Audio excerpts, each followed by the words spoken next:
సరే, అందరికీ నమస్కారం అండి. నా పేరు మొరాల వాసుదేవి గౌడ్. మీరు ఇప్పుడు అడిగారు పెత్తందారులు అని అడిగారు. మీరు ముఖ్యంగా ఒక విషయం గమనించాలి. క్రాంతి టీవీ బాగా ఇష్టమైన టీవీ. ఇక్కడ పెత్తందారులు కాదు, దోపిడీదారులు. దోపిడీదారులు దాదాపు 40 సంవత్సరాల నుంచి ఈ రాష్ట్రాన్ని కావచ్చు, మరి గతంలో తెలంగాణ ఉమ్మడి రాష్ట్రంగా ఉన్నటువంటి రాష్ట్రంలో కావచ్చు, ఈ దోపిడీదారులు ముఖ్యంగా కేవలం బలహీన వర్గాలుగా ఉన్నటువంటి ఎస్సీ, ఎస్టీ, బీసీ వర్గాలనే టార్గెట్ చేస్తూ ఎన్నికల ముందు ఉత్తత హామీలు ఇచ్చి ఆ హామీలని నెరవేర్చుకోకుండా వీళ్ళకి రావాల్సినటువంటి నిధుల్ని దోపిడీ చేస్తున్నటువంటి వ్యక్తులు కాబట్టి దోపిడీదారులు అని అంటున్నారు. వీళ్ళు 40 సంవత్సరాల కాలంలో వీళ్ళు ఇంతవరకు ప్రశ్నించేవాడు రాలా. అంటే రామచంద్ర యాదవ్ గారు లాగా ఒక పార్టీ పెట్టి నేను జెండా పోతున్నాను, మమ్మల్ని దోచుకుంటున్నారు అని ప్రశ్నించేవాడు రాలేదు. కాబట్టి వచ్చాడు కాబట్టి ఖచ్చితంగా అధికారం తీసుకునే భారత చైతన్య యోజన బట్టి అడుగులేస్తుంది. అయితే ఇక్కడ ఇంకొకటి, ఇప్పుడు ప్రజెంట్ కూటమి ప్రభుత్వం నడుస్తూ ఉంది ఏపీలో. మరి ఇంతకు ముందేమో వైఎస్ఆర్సీపీ పార్టీ ప్రభుత్వం నడిచిందని చెప్పుకోవచ్చు. అయితే ఇక్కడ పార్టీలకే ప్రభుత్వం అవుతుంది కానీ ప్రజలకి ప్రభుత్వం సేవలు ఏమాత్రం కూడా అందడం లేదని చెప్పుకోవచ్చా ఏ పార్టీ అయినా? అది ఖచ్చితంగా చెప్పుకోవచ్చు. ఎందుకంటే ఇంతకుముందే చెప్పాను, 40 సంవత్సరాల నుంచి చీకటి ఒప్పందాల రాజకీయం అని. ఇప్పుడు ఒక 5 సంవత్సరాలు ఒక ఆయన పాలిస్తాడు. ఆయన నా బీసీ అంటాడు, నా ఎస్టీ అన్నాడు. కరెక్టే, ఆయన చేయనంత వరకు అయితే చేసాడు. పాపం ఆయన తగ్గట్టుగా ఆయన మరి కొండలకి కోటలు కట్టుకున్నాడు, ప్యాలెస్లు కట్టుకున్నాడు, మరి గుట్ల ఇసుకలు అన్నీ చాలా వేసుకుంటూ వచ్చాడు. ఇక ఆయన గురించి మనం మాట్లాడుకుంటామంటే ఇప్పుడు అధికారంలో లేడు. సరే, ఆయన తగ్గట్టుగా ఆయన దృష్టిలో ఆయన ఎంతో కొంత మంచి చేశాడు. మరి ఇప్పుడు వచ్చిన ఆయన ఎన్నికల ముందు సూపర్ 6 అని ఒక మేనిఫెస్టో విడుదల చేశారు. మనందరికీ తెలిసిన విషయమే, 2 సంవత్సరాల క్రితం. దాంట్లో బీసీని మోసం చేసే విధంగా, మరి ఆయన బీసీ కాదు, మరి చంద్రబాబు నాయుడు గారు ఓసీ సామాజిక వర్గం, ఆయన బీసీ కాదు. జైహో బీసీ అనే కార్యక్రమాలు పెట్టారు. పెట్టి మరి ఇంటింటికి తిరిగారండి. బీసీని నమ్మించారు, రక్షణ చట్టం ఇస్తానన్నారు, రిజర్వేషన్ ఇస్తానన్నారు, బీసీలకి కావాల్సినటువంటి రుణాలు వదులుతానన్నారు. 2 ఏళ్ళు అవుతుంది సార్. చంద్రబాబు నాయుడు గారు సూటిగా ప్రశ్నిస్తున్నా, ఒక బీసీ సామాజిక వర్గంగా 2 ఏళ్ళు అవుతుంది. చట్టసభల్లో మా గురించి మాట్లాడరేంటి సార్? మీరు రాజధాని విస్తరణ అని చెప్పి 2014లో ఇక్కడున్న ఎస్సీ, ఎస్టీ భూముల మీద పాగా వేశారు, బీసీ భూముల మీద పాగా వేశారు. అరే మీ భూములు 1000 ఎకరాలు ఉన్నాయి కదా సార్, 100 ఎకరాలు. మీరు దాన్ని చేయకుండా రాజధాని ప్రాంతం అని చెప్పి ఇక్కడ 2014లో పాగా వేశారు. మీరు ఇక్కడ ఒక మాట అన్నారు, మొత్తం బీసీ, ఎస్సీ, ఎస్టీ సామాజిక వర్గానికి సంబంధించినటువంటి భూముల మీద పాగా వేశారని. మరి ఇక్కడ రీసెంట్గా మనం చూస్తే రాష్ట్ర రాజకీయాల్లో ఒక మాట నడుస్తుంది, అది అమరావతి కాదు కమ్మరావతి అని చెప్పేసి. మరి మొత్తం భూములన్నీ కూడా కమ్మ సామాజిక వర్గానికి సంబంధించిన వాళ్ళ దగ్గర తీసుకోవడం, లేదా వాళ్ళ భూముల్ని పెంచుకోవడం, వాళ్ళ భూముల యొక్క రేట్లను పెంచుకోవడం కోసం అక్కడ పట్టు సాధించడం కోసం ఆ ప్లేస్ని ఎంచుకున్నారని చెప్పి చెప్తా ఉన్నారు. మరి మీరు ఎట్లా చెప్తా ఉన్నారు బీసీ, ఎస్సీ, ఎస్టీ వర్గాలని చెప్పేసి? నేను ఎక్కడ పుట్టా, నేను ఎక్కడే పెరిగా, ఈ మంగళగిరే మా ఊరు. మరి 2007 ప్రాంతం చూసుకుందామండి. అప్పటికి రాష్ట్రం విడిపాల. చంద్రబాబు నాయుడు గారు అక్కడ ఉన్నారు. పాపం తెలంగాణకి బాగా అప్పుడు బాధల్లో ఉండేది. ఆ నుంచి ఇక్కడికి వచ్చారు. రాగానే 2014లో చంద్రబాబు నాయుడు గారు ముఖ్యమంత్రి అయ్యారు. అప్పుడు రాజధాని కావాలి మనకని చెప్పి ఒక ప్రాంతం వచ్చింది, ప్రపోజల్ వచ్చింది. వచ్చినప్పుడు శివరామకృష్ణ కమిటీ అని ఒకటి వేశారండి. ఇది నది పరివాహ ప్రాంతంలో ఉన్నటువంటి ప్రాంతం. మీరు ఎస్సీ, ఎస్టీ, బీసీల భూములని ఎలా చెబుతున్నారని మీరు చెబుతున్నారు. మీరు నేను అదే చెప్తున్నా మీకు, అది చెప్తున్నాను మీకు. గతంలో ఇందిరాగాంధీ గారు ఈ ఫలాలని పండించుకోవడానికి ఇచ్చారు ఎస్సీ, ఎస్టీ భూములకి. ఇవి ఇక్కడ కొంతమంది ఓసీ కమ్మ సామాజిక వర్గం వాళ్ళు ఉన్నారు, నేను కాదని అంటలా. 2014లో ఏదైతే ప్రకటన చేశారో, ప్రకటన చేయగానే ₹1,00,000 ఎకరం ₹1,00,000 ఉన్నటువంటి పొలం ₹1,00,00,000 వెళ్ళిపోయింది. ఈ ₹1,00,00,000 వెళ్ళే ముందే సిఆర్డీ అని చెప్పి ల్యాండ్ పూలింగ్ అని ఒకటి తీసుకొచ్చారు నాయుడు గారు.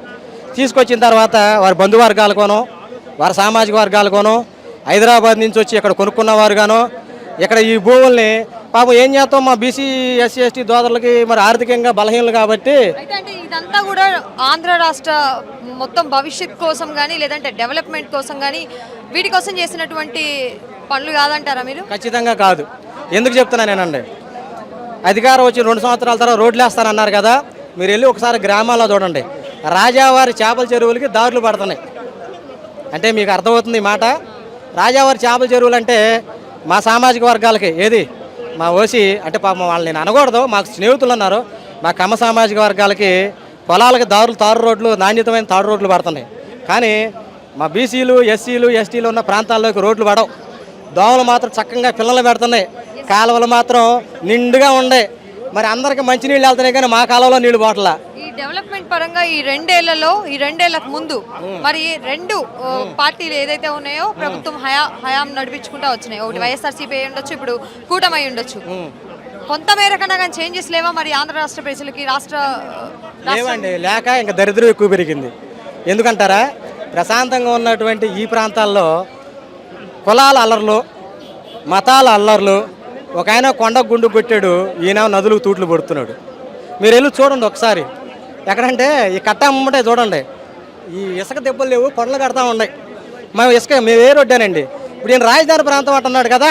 నేను ఒక చిన్న విషయం, ఇప్పుడు మే నెల జూను జూలై అండి, వర్షం స్టార్ట్ అయ్యిద్ది, వరదలు వచ్చేస్తాయి, పడవలు మునిగిపోయి ఏరులాగా ఆ కట్టమ్మట నీళ్ళంతా మునిగిపోతాయి. ఈ సంవత్సరం అంతా రాజధాని మునిగిపోద్ది, మళ్ళీ ఈ సంవత్సరం అంతా తోడుకోవడానికే సరిపోద్ది. రాజధాని కట్టేది ఏమి ఉండదు, పడవలేసి తోడుకోవడానికే సరిపోతుంది. మరి శివరామకృష్ణ ఇది అనువైన ప్రాంతం కాదని చెప్పినప్పుడు మీరు చేసిందంటే వాటర్ స్పెషాలిటీ ఉంటుంది. విజయవాడలో మా సామాజిక వర్గం వాళ్ళు ఎక్కువ, ఇక్కడ మా సామాజిక వర్గం ఎక్కువ, మేము దోపిడీ చేయాలి. మీరు మావిగన్ని సపోర్ట్ చేస్తూ ఉన్నారా? ఏమండి, మచిలీపట్నంలో మరి విజయవాడలో మరి గుంటూరులో జీ తీసుకున్నారు. అసలు ఈ మావిగాన్ ఏంటో మాకు అర్థం కాల. ఈ మావిగాను మరి డైవర్షన్ పాలిటిక్స్కి ఒక నాంది పలుకుతున్నాం. ఆయన మావిగాన్ అంటాడు, ఈయన గన్నులు అంటున్నాడు. అసలు ఈ మావిగన్లు బోవిగన్లు మాకెందుకు కానీ అయ్యా, రక్షణ చట్టం ఏది ఇవ్వండి అయ్యా. ఈ 5 డిమాండ్లు మాకు ఇవ్వండి అయ్యా. గన్నులతోని పెన్నులతోని మీరే పేల్చుకోండి, మీరే కాల్చుకోండి. ఈ మావిగన్లు సరే, మావిగన్ను బాగానే ఉంది, పేరు బాగానే ఉంది మావిగన్ అని. అంటే మాకు కూడా ఈ ప్రాంతంలో మాకు కొంచెం ఐడియా రాలా, ఈ మావిగన్ అన్నది ఐడియా. కానీ ఆయన మాత్రం చాలా గొప్పగా పొడుకోవాలి. ఇటువంటి విషయాల్లో మాట్లాడటంలో జగన్మోహన్ రెడ్డి గారికి ఆయనే సాటి అండి. బీసీలు మోసం చేయడంలో కూటమి ప్రభుత్వంలో పాలిస్తున్నటువంటి చంద్రబాబు నాయుడు గారు ఆయనే సాటి.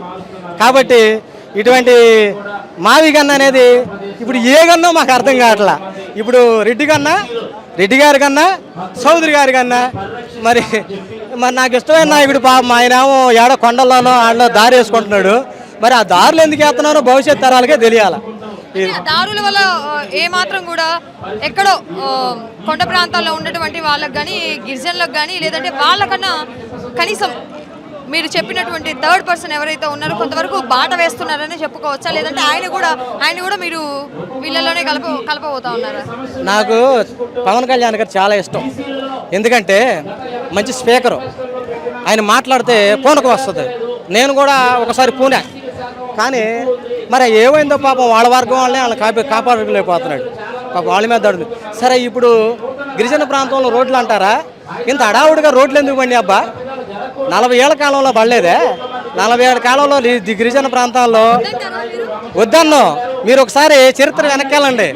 స్వతంత్రానికి ముందు బ్రిటిష్ ప్రభుత్వాలు అక్కడ ఆ కొండ ప్రాంతాల్లో బాక్సైడ్ నిల్వలు దండిగా ఉన్నాయి. బాక్సైడ్ కావచ్చు, ఖనిజ సంపదలు దండిగా ఉన్నాయి. ఇప్పుడు ఆ దండిగా ఉన్నదాన్ని దోచుకోవాలంటే ఇవన్నీ కూడా ప్రజల మేరకు, లేదంటే ప్రజల అవసరాలకి ప్రజలు వాళ్ళకి కావాలని చెప్పేసి అడిగితే చేసినటువంటి రోడ్లు కూడా ఉన్నాయి. మరి దాన్ని ఏమంటారు? వాటికి కూడా అట్లనే చెప్పాకండి, రాజావారి చేపల చెరువుకి రోడ్లు పడ్డాయని. మీరు రండి గ్రామాల్లోకి, ప్రజలు నడిచే దాంట్లో 100 కుటుంబాలు ఉన్నటువంటి గిరిజన ప్రాంతాల్లోకి కూడానా? బీసీల కుటుంబాలు 100 ఉండవండి, వేలలోనే ఉంటాయి. గిరిజన ప్రాంతాల్లో ఉన్నటువంటి 100 కుటుంబాలకు కూడా రోడ్లు వేయడం జరిగింది మరి కూటమి ప్రభుత్వం. మరి ఎట్లా చెప్తా ఉన్నారు బీసీ నాయకులు ఈ విధంగా? ఓ బీసీ నాయకుడికి వదిలేయండి, ఒక ప్రజల్లో సామాన్య ప్రజడిగా మాట్లాడతా. ఇప్పుడు గిరిజన ప్రాంతంలో 12 కిలోమీటర్లకే పవన్ కళ్యాణ్ గారు రోడ్డు వేశారు. మంచిది, వెరీ గుడ్. పవన్ కళ్యాణ్ గారు వచ్చారు, రోడ్డు వేశారు. దానికంటే ముందు మీరు విషయాన్ని గమనించాలి, ఏదో ఒక రోజు వెలుగులోకి వచ్చింది. ఇప్పుడు ఈ రాష్ట్ర ప్రభుత్వానికి దోచుకోవడానికి ఆదాయం కావాలి. ఇక్కడేమో లేదయ్యే, ఎంతసేపు రాజధాని రాజధాని రాజధాని అనే నరేంద్ర మోడీ గారి దగ్గరికి వెళ్తుంటే ఆయన ఏమో తడపట్లేదాయే, ఒక సంవత్సరం కాలం మునుగుతుందాయే, మరి ఇప్పుడు మనకుందేంటి అక్కడ బాక్సైడ్ తవ్వకాలు. మీరు చరిత్ర తిరగండి, బ్రిటిష్ పుస్తకాలు తిరగండి. 1861 సంవత్సరంలో అది తవ్వకాలు జరపడానికి మరి అప్పుడున్నటువంటి నాడు బ్రిటిష్ గవర్నరు ప్రపోజల్ పెట్టినప్పుడు గిరిజన ప్రాంతాల్లో ఉద్యమాలు వేసినాయి. ఇప్పుడు ఈ కూటమి ప్రభుత్వంలో ఆ బాక్సైడ్ తవ్వకాలు తెలుసుకొని అక్కడ రోడ్లు వేశారు. అక్కడ వేశారు బాగానే ఉంది, రోడ్లు మీరు వేశారు బాగానే ఉంది, ఆ రోడ్లకి మంచి జరిగింది బాగానే ఉంది.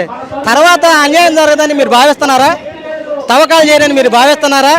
రాష్ట్రానికి ఆదాయం రాదు, ఆదాయం తెచ్చుకోవాలంటే ఈ కొండలను కొల్లగొట్టాలని చెప్పి మీరు చెప్పగలరా? బీసీవై పార్టీతో బీసీలకి బలం చేకూరుతుందంటారా? బీసీవై పార్టీలో ఒక బీసీకే బలం చేయకూడదండి. బీసీవై పార్టీ అనేది బీసీ అని చెప్పి బీసీ సామాజిక వర్గానికి బలం చేయకూడదని మీరు అనుకోవద్దు. ఎందుకంటే ఓసీ కమ్మ సామాజిక వర్గం నుంచి పార్టీ పెట్టాడు. ఎన్టీఆర్ గారు మహానుభావుడు, ఆయన రాజ్యాంగబద్ధంగా చేశాడు. ఒక పాపం ఆయన ఏదో మరి ఎట్లా జరిగింది. ఆయన తర్వాత చంద్రబాబు నాయుడు గారు మరి ఆ సామాజిక వర్గాలకు న్యాయం చేసుకుంటున్నాడు. మరి తర్వాత వారి స్నేహితులు గొప్ప వ్యక్తి రాజశేఖర రెడ్డి గారు వచ్చారు, వారి పుత్రరత్నాలు వచ్చారు, వాళ్ళ సామాజిక వర్గాలకి న్యాయం చేసుకుంటున్నాడు. మరి బీసీ సామాజిక వర్గం నుంచి పార్టీ పెట్టారన్నారు. బీసీలకు న్యాయంగా జరిగిద్దా అంటే ఒక బీసీగా జరగదండి, బడుగు బలహీన వర్గాలకు జరిగిద్దండి, బహుజనాలకు జరిగిద్దండి. ఇప్పుడు మీ అధికార పార్టీకి సంబంధించినటువంటి ఒక కులాన్ని ఒక మతాన్ని విమర్శించడం కాదు, ఆలోచనలు విమర్శిస్తున్నా. మీ ఆలోచన ధోరణి దళితులంటే అంటరాని వారు, బీసీలంటే మోసపోయేవారు కానీ ఉంది మీ దృష్టి. మీరు అలాగే మోసం చేస్తున్నారు. ఈ రాష్ట్రంలో మనం చూసుకుందామండి, మేము ఎదగకూడదా?